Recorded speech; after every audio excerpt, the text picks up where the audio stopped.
कहाँ बुद्धि लगाएं और कहाँ विवेक। गंगा किनारे बसा एक छोटा सा गांव शांतिनगर अपनी सरलता और शांति के लिए प्रसिद्ध था।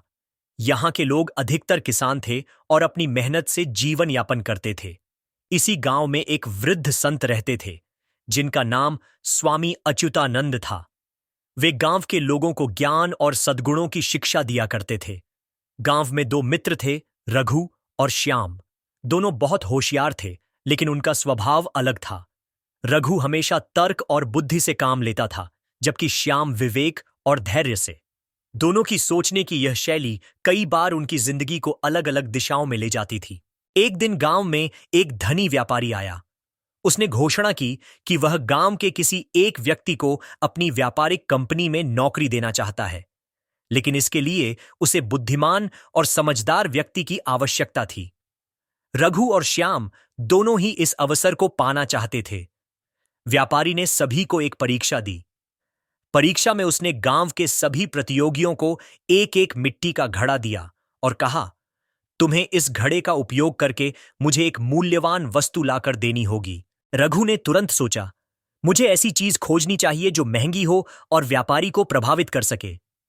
उसने बहुत सोच विचार किया और अंततः सोने के सिक्के इकट्ठे करके घड़े में भर दिए।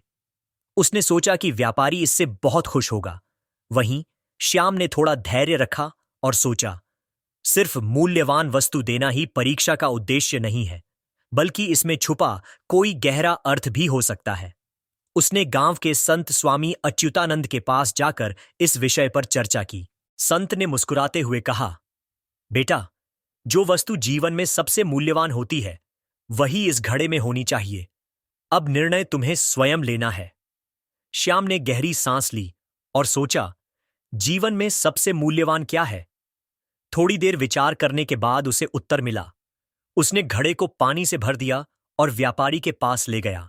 जब व्यापारी ने सभी के घड़े देखे तो वह हैरान था। किसी ने सोना भरा था, किसी ने अनाज, तो किसी ने अन्य कीमती वस्तुएं। लेकिन जब उसने श्याम का घड़ा देखा तो वह चौंक गया।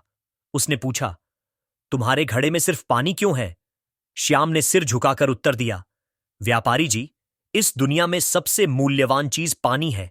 बिना सोने और धन के कोई भी जी सकता है, लेकिन बिना पानी के जीवन असंभव है।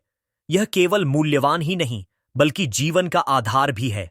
व्यापारी उसकी बात सुनकर बहुत प्रभावित हुआ।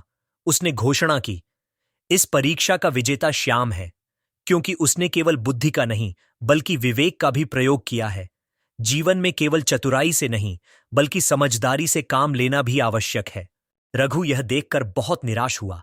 उसने सोचा था कि बुद्धि से वह इस परीक्षा को जीत सकता है, लेकिन उसे समझ आया कि केवल तर्क और गणना से सब कुछ नहीं पाया जा सकता।